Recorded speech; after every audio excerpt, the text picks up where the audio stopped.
বলে না, জং জং বাপি স্মরণ ভাবম তজতন্তে কলেবরম অন্তকালে চ মামেব স্মরণ মুক্তা কলেবরম য প্রয়াতি সমদ্ভাবম জাতি নাস্তত্র সংশয়।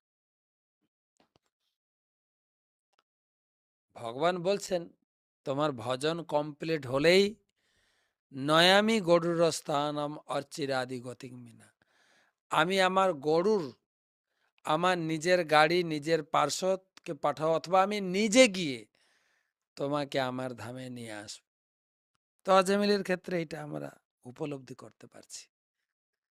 অজামিল তার ভজন সম্পন্ন করেছেন, ভগবান বিষ্ণুদূতদের পাঠিয়েছেন, বিষ্ণুদূতদের সঙ্গে তিনি ভগবত ধামে যাবেন, তার প্রস্তুতি পর্ব চলছে। আর বিষ্ণুদূতরা যে অজামিল তার ভজন সম্পূর্ণ করেছেন দেখে, তিনি যোগ্য ব্যক্তি হয়েছেন দেখে তাকে ভগবত ধামে নিয়ে যাওয়ার জন্য আগ্রহ প্রকাশ করেছেন।